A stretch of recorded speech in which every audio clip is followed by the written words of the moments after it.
ketika ada tanah longsor di satu wilayah ataupun desa tertentu, maka suku adat akan mengatakan bahwa ini adalah bala yang dikirimkan oleh roh ataupun dewa tertentu untuk menghukum masyarakat.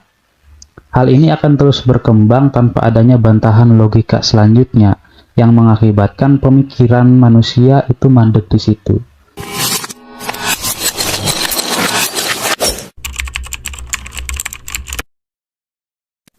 Oke, halo semuanya.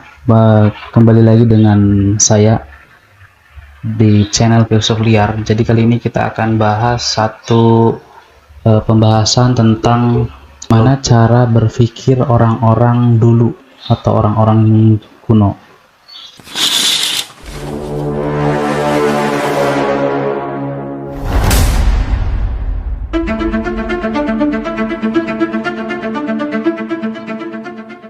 Jadi manusia dilahirkan dengan nalar dan akal sehat. Itu yang menjadikan perbedaan antara manusia dengan makhluk yang lainnya, di mana dalam ilmu mantik disebutkan bahwa manusia bagian dari hewan atau disebut dengan hayawanun natik, yaitu hewan yang berakal. Tanpa adanya akal, maka manusia tidak jauh berbeda dengan hewan-hewan ataupun makhluk lainnya. Dengan adanya akal dan nalar yang dimiliki oleh manusia telah mengalami fase perkembangan begitu pesat, di mana dari dulu zaman batu hingga sekarang zaman teknologi, perkembangan nalar manusia selalu berkembang. Bahkan hingga saat ini, nalar manusia masih terus berlanjut. Entah akan menjadi apa masa depan dunia di tangan manusia dengan terus berkembangnya nalar dan akal sehat manusia. Pada zaman dulu bahwa logika itu dibangun bukan atas dasar logika formal ataupun logika formil yang dibangun atas dasar data dengan premis-premis tertentu, tetapi dibangun atas dasar kekuatan alam ataupun roh-roh yang mereka percayai sebagai bentuk untuk melogiskan sesuatu keadaan tertentu. Maka sangat berbeda ketika kita mencoba memahami bagaimana cara berpikir orang dulu dengan orang sekarang. Namun meskipun demikian, cara berpikir seperti itu masih terus berkembang sampai sekarang. Dalam artian, dengan adanya pemikiran seperti itu tidak kemudian menjadikan manusia mandek dalam berpikir. Karena terbukti dari adanya konsep pemikiran seperti itu pun lahir banyak cabang ilmu, salah satunya di bidang arsitektur. Ada banyak bangunan-bangunan kuno yang pada zaman sekarang itu masih sulit untuk dinalar bagaimana cara membangun bangunan-bangunan seperti itu. Pun sama dengan karya seni rupa, seni lukis, musik, ataupun sastra dan wujud-wujud lainnya yang tercipta dari akal dan nalar manusia pada zaman dulu. Namun seiring perkembangannya zaman, bahwa manusia pun mengalami perubahan, mengalami transformasi, di mana akal yang dimiliki manusia terus berkembang mengikuti perkembangan zaman. Maka ketika ada orang yang belajar logika pada saat ini menganggap bahwa logika yang dipakai orang-orang dulu itu terlalu kaku, atau dalam artian tidak menuju ke kebenaran yang sejati, karena zaman dulu kan selalu melogikakan dengan nalar mistik kayak gitu. Tan Malaka menyebutkan dalam buku Madilog ataupun Materialisme, Dialektika dan Logika, dia menyebutkan bahwa akal manusia yang paling dasar itu terbentuk atas dasar logika mistika. Logika mistika ini yang berkembang di Indonesia. Menurut Tan Malaka menyebutkan bahwa ketika orang masih dalam fase logika mistika, maka dia tidak akan mampu untuk menjadi orang yang maju. Dikarenakan logika mistika ini masih terpaut ataupun masih menggantungkan cara berpikirnya dengan hal-hal gaib ataupun roh-roh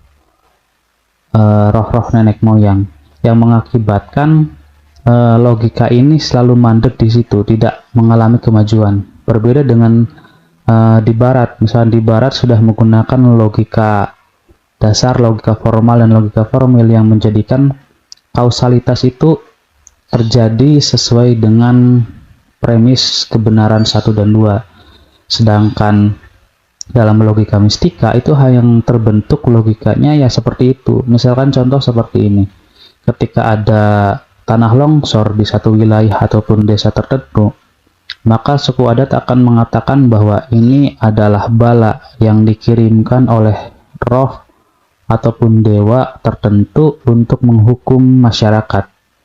Hal ini akan terus berkembang tanpa adanya bantahan logika selanjutnya yang mengakibatkan pemikiran manusia itu mandek di situ. Sedangkan logika formil ataupun logika formal itu berkembang. Semisalkan contoh, ketika satu kebenaran menjadi sebuah premis satu ataupun tesis, maka kemudian ada lawan dari kebenaran itu yang disebut dengan kebenaran 2 ataupun premis 2 yang menjadi antitesis.